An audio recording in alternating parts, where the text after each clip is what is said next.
মাতৃভূমি কাপের ফাইনালে উঠল জামালপুর। ধলাই বিধানসভা কেন্দ্রে আয়োজিত মাতৃভূমি কাপ ফুটবল প্রতিযোগিতার গত বছরের দুই ফাইনালিস্ট দল জামালপুর এফসি এবং নতুন বাজার এফসি দলের মধ্যে ফাইনাল ম্যাচ আয়োজিত হয়েছিল এবং এতে নতুন বাজার এফসি জামালপুর এফসিকে পরাজিত করে ফাইনালের খেতাব হাসিল করেছিল। কিন্তু এবছর সেমিফাইনালেই গতবারের চ্যাম্পিয়ন শক্তিশালী নতুন বাজার এফসি দলকে পর্যদস্ত করে প্রথম দল হিসাবে মাতৃভূমি cup prize money knockout football টুর্নামেন্টের ফাইনালে প্রবেশ করল জামালপুর এফসি। স্থানীয় বাম নিত্যানন্দ উচ্চতর মাধ্যমিক বিদ্যালয়ের খেলার মাঠে আয়োজিত প্রথম সেমিফাইনালে এদিন তারা প্রতিপক্ষ নতুন বাজার এফসি দলকে ৩-১ গোলের ব্যবধানে পরাজিত করে। সেরা খেলোয়াড় নির্বাচিত হন জামালপুর এফসি খেলোয়াড় ওয়ানবো। তার হাতে man of the match trophy তুলে দেন বিশিষ্ট ক্রীড়া সংগঠক অরিন্দম ভুর, সাংবাদিক আশু চৌধুরী এবং অন্যান্য সদস্যরা। আগামী ৪ সেপ্টেম্বর বুধবার টুর্নামেন্টের দ্বিতীয় সেমিফাইনালে নাজিয়া এন্টারপ্রাইজ ও ইসলামাবাদ 11 ব্রাদার্স দল পরস্পরের মুখোমুখি হবে।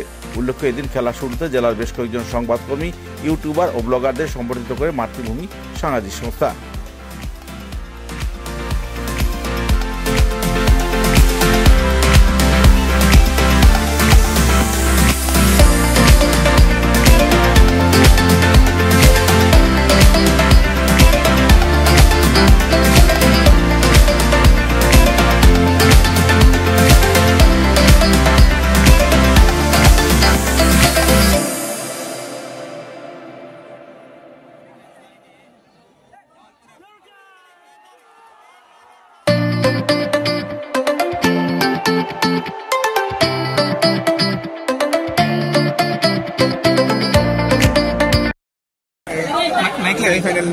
আবারও মাতৃভূমিকে শুভেচ্ছা জানাই।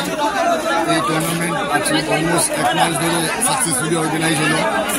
আর শুভেচ্ছা জানাই বিজয়ী দল জামালপুর এফসি, আর তার সাথে নরসিংপুর ক্লাব অত্যন্ত ভালো প্রদর্শন করেছে। জামালপুর অবশ্যই 2 জন আফ্রিকার থেকে প্লেয়ার এনে এই খেলার মান বাড়িয়েছে। দর্শকের অত্যন্ত উৎসাহ দেখা গেল। আর এইটাই মাতৃভূমির প্রত্যেক বছর যে ফুটবল অর্গানাইজ হয় তার সাথে